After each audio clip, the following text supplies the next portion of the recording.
Hi guys, तो कैसे हैं आप सब। उम्मीद करता हूँ सब ठीक ठाक होंगे। Welcome to my YouTube channel PK tech. तो जैसा कि आप लोग जानते हैं, हमने वेब डेवलपमेंट का कोर्स स्टार्ट किया हुआ है, जिसके अंदर मैंने आपको एचटीएमएल और सीएसएस कवर करवाना स्टार्ट की थी।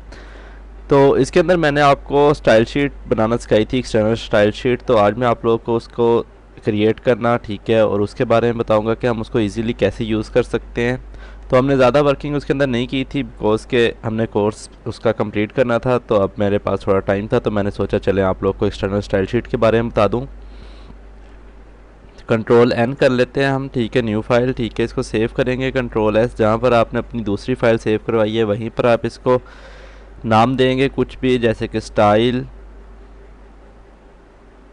स्टाइल के नाम से पहले बनी हुई है, तो हम यहाँ पर इसको चेंज कर देते हैं, एक्सटर्नल के नाम से बना लेते हैं, external.css, ठीक है। हमने ये .css के नाम से एक्सटर्नल स्टाइल शीट जोन सी इसको सेव कर लेते हैं अपने पास। तो यहाँ पर हमारे पास एक्सटर्नल स्टाइल शीट ये क्रिएट होगी। अब इसके साथ हम लिंक कैसे करवाएंगे, तो हेड में जाएंगे। हेड में जाने के बाद सिंपल हम यहाँ पर LIN के लिंक लिखेंगे। तो ये देख सकते हैं आप, लिंक आ गया, इसको इंटर करेंगे। एच रेफरेंस के अंदर हम जो सा उसका नाम था एक्सटर्नल .css वो डाल देंगे। तो यहाँ पर एक्सटर्नल, यहाँ पर हम ई छोटा कर देते हैं इसका। तो स्पेलिंग सेम होने चाहिए ताकि आपकी स्टाइल शीट जो सी है इधर अटैच हो सके, ठीक है।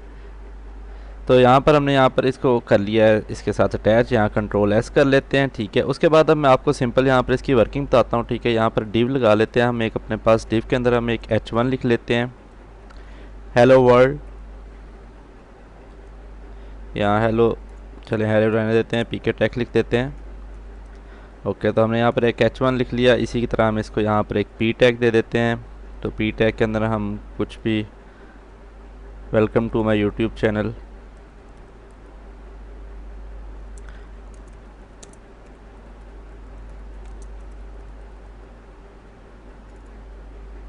ठीक है, welcome to my YouTube channel, यहाँ पर लिख के इसको हम 2 दफ़ा कॉपी पेस्ट कर लेते हैं अपने पास। कॉपी यहाँ से चले ताकि इसकी थोड़ी लेंथ बड़ी हो जाए, ठीक है।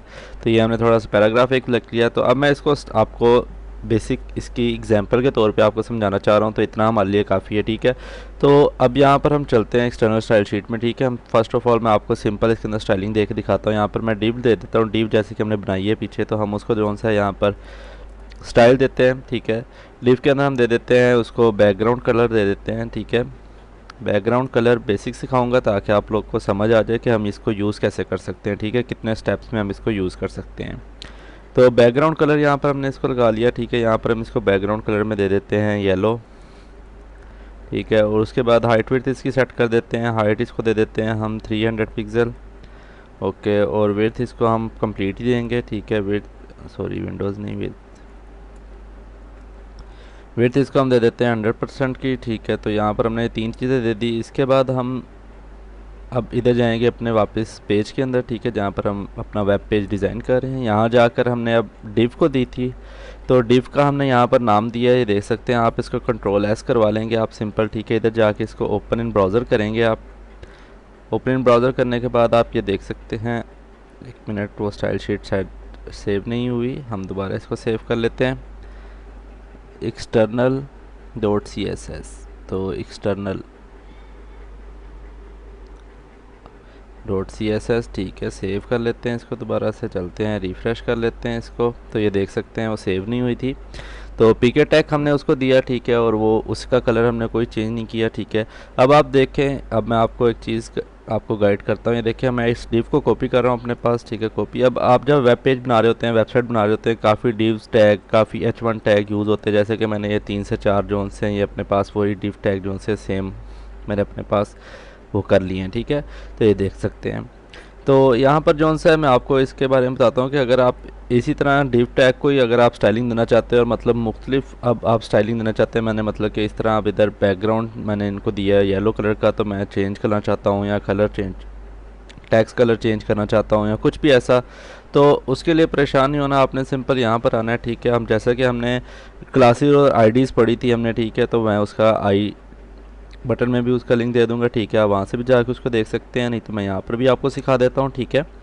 तो यहाँ पर हम कौन सा सिंपल डॉट लगाएंगे क्लास के लिए, ठीक है। क्लास का हम कोई भी नाम रखेंगे, जैसे कि हमने बैकग्राउंड रखना है तो हम यहाँ पर बीजी नाम रख देते हैं, ठीक है। सिंपल सा, ठीक है। हम यहाँ पर इसको स्टाइल दे देते हैं कि भाई बीजी कलर जो सा है वो चेंज हो जाए। वो अब यहाँ पर चलते हैं, यहाँ पर हम इसको BSC के बैकग्राउंड कलर दे देते हैं। ऊपर येलो दिया है हमने, नीचे इसको ग्रीन या ग्रीन दे देते हैं ताकि आप लोग को सिंपल नज़र आए, ठीक है। ग्रीन दे देते हैं, इसको सेव कर लेते हैं यहाँ पर अपने पास स्टाइल शीट में। ठीक है, एक दफ़ा फिर से इधर चलते हैं वापस। अब आप जो जिस डिफ को आप ये कलर देना चाहती हैं ना, BG कलर, ठीक है। अब जैसा कि हमने इधर पहले डिफ को देना है, ठीक है। इधर डिफ में जाएं, आप सिंपल यहाँ पर क्लास लिख सकते हैं, ठीक है। यहाँ पर क्लास लिखने के बाद आपने यहाँ पर पेस्ट कर लेना है, ठीक है। सॉरी, Ctrl+C, यहाँ पर आपने BG लिख देना है, ठीक है, सिंपल।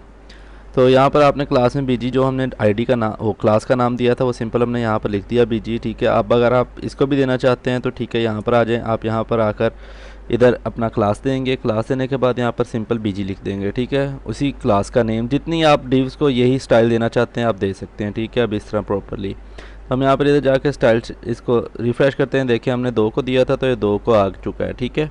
अब इसके अलावा जो सा एक ये भी कर सकते हैं, ठीक है। अब आप इस BG कलर को जो से अब आप चाह रहे हैं कि मैं इस P टैग को भी दे दूं, ठीक है। मतलब BG कलर में मैं अब इधर एक और स्टाइल ये बना देता हूँ क्लास, ठीक है। इधर मैं दे देता हूँ कलर, COLOR कलर, ठीक है। टेक्स्ट कलर का हमने जी इसको दे दिया। अब टेक्स्ट कलर क्या हो जाए जी, इसका हो जाए हमारे पास वाइट हो जाए, ठीक है। तो हम यहाँ पर वाइट इसको कलर देते हैं, कलर इसको हम वाइट कर देते हैं, ठीक है।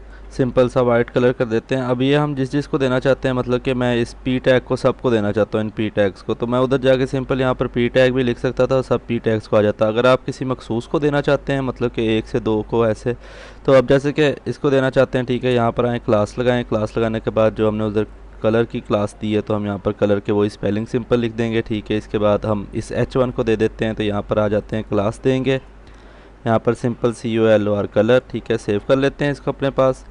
चलते हैं यहाँ पर रिफ़्रेश कर लेते हैं, तो ये देख सकते हैं आप लोग को नज़र आ रहा होगा येलो के ऊपर, ठीक है। ये वाइट हो गया इसका कलर भी।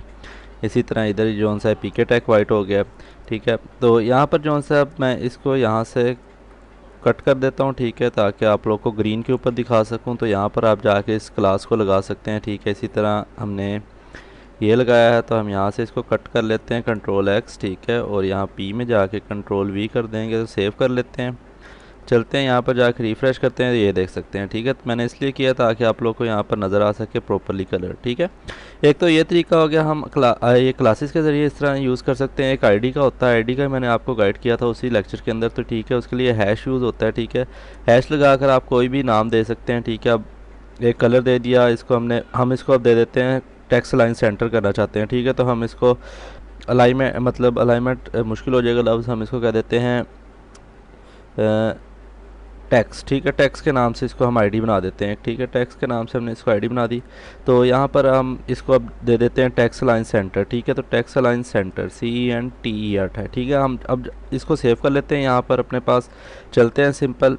यहाँ पर जाने के बाद अब आप देखना चाहते हैं कि भाई मैं इस वाले को सेंटर में ले जाता हूँ, welcome to my YouTube channel, मतलब सेकंड डिव को, ठीक है। तो मैं इस P टैग के अंदर जाके सिंपल क्लास लिखूँगा, यहाँ पर जाकर TEXE टैक्स की हमने सॉरी आईडी दूंगा यहाँ पर। अब हमने आईडी लगानी है तो आईडी दूंगा, ठीक है। तो आईडी का हमने सिंपल नाम लिखा उसको, ठीक है, दे दिया। और उसके बाद अब आप चाह रहे हैं कि इसको नहीं, तो चले इसको हम H1 को दे देते हैं, इधर आईडी देंगे सिंपल, ठीक है। आईडी हमने उसको टैक्स दी थी, तो सिंपल सेव कर लेते हैं इसको, जाकर रिफ़्रेश करते हैं, तो ये देख सकते हैं PK टैग सेंटर में आ चुका है, ठीक है। इसी तरह नीचे हमने यहाँ पर ये हमने welcome to my YouTube channel इसको किया था, तो ये आप दे सकते हैं, ठीक है। इसी तरह आप इसके अंदर मुख्तलिफ़ किस्म की स्टाइलिंग करना चाहें, जिस तरह की भी करना चाहें, मतलब इस एक्सटर्नल शीट को यूज़ करते हुए आप जो सा ये बेटर भी होता है, ठीक है। इससे हमारा कोड जो सा साफ़ सुथरा रहता है, ठीक है। आप देख सकते हैं हमारे कोड में वो ब्लूइश जो सा स्टाइल का कलर ज़्यादा आ रहा होता है, ठीक है। मतलब हमारा कोड समझ आ रहा है, सिंपल कोड होता है। इस तरह हम जो सा आईडीज़ और क्लासेस के ज़रिए जो से अपने कोड को साफ़ रख सकते हैं, ठीक है। और इस तरह हम जो से अपने वेब पेज को मुख्तलिफ डिज़ाइन में उसको कन्वर्ट कर सकते हैं, ठीक है। इनलाइन स्टाइलिंग जो सी होती है वो कोड को ना काफ़ी रफ़ कर देती है, तो वो मतलब प्रेफर नहीं की जाती जब आप मतलब कि इन फ्यूचर जाकर आप जब जॉब करेंगे कहीं पर, तो आपको कहीं पर भी इनलाइन स्टाइलिंग जो सी है नज़र नहीं आएगी। हमेशा एक्सटर्नल स्टाइल शीट में स्टाइलिंग की जाती है। ज़्यादातर वर्किंग जो सी है बूटस्ट्रैप और जावास्क्रिप्ट में की जाती है, ताकि जो सा स्टाइल जो ये स्टाइलिंग से ज़्यादा मतलब पीछा छुड़वाया जा सके, ठीक है। लेकिन फिर भी स्टाइलिंग कहीं ना कहीं देनी पड़ती है, ठीक है। ऐसा नहीं कि स्टाइलिंग की ज़रूरत ही नहीं पड़ती, आप इसको तो सीखें ही ना। लेकिन ये क्योंकि HTML CSS जावास्क्रिप्ट ये 3 लैंग्वेजेस ऐसी हैं जो कि ज़्यादातर फ्रंट एंड डेवलपर्स यूज़ करते हैं, ठीक है। ये बेसिक लैंग्वेजेस होती हैं जो फ्रंट एंड डेवलपर यूज़ करते हैं। बूटस्ट्रैप और जावास्क्रिप्ट ये होती है कि इसके अंदर बूटस्ट्रैप के अंदर आपको पता है कि मतलब उसकी अपनी क्लासेस होती हैं, वो मतलब हर उसको रिस्पॉन्सिव बनाने के लिए ज़्यादा हेल्पफुल होती है वेबसाइट को। तो वो ज़्यादातर बड़े जब सीनियर डेवलपर होते हैं वो बूटस्ट्रैप और जावास्क्रिप्ट को यूज़ कर रहे होते हैं, लेकिन जो से जूनियर डेवलपर होते हैं वो HTML CSS और जावास्क्रिप्ट के ज़रिए भी बहुत अच्छा काम कर रहे होते हैं। तो इस तरह मतलब एक्सटर्नल स्टाइल शीट को यूज़ करते हैं आप स्टाइल को जो सा बेहतर बना सकते हैं, अपनी प्रोग्रामिंग स्किल्स को और अपने कोड को खूबसूरत बना सकते हैं। तो चलें मिलते हैं नेक्स्ट लेक्चर में, इजाज़त दें, अपना ख्याल रखें।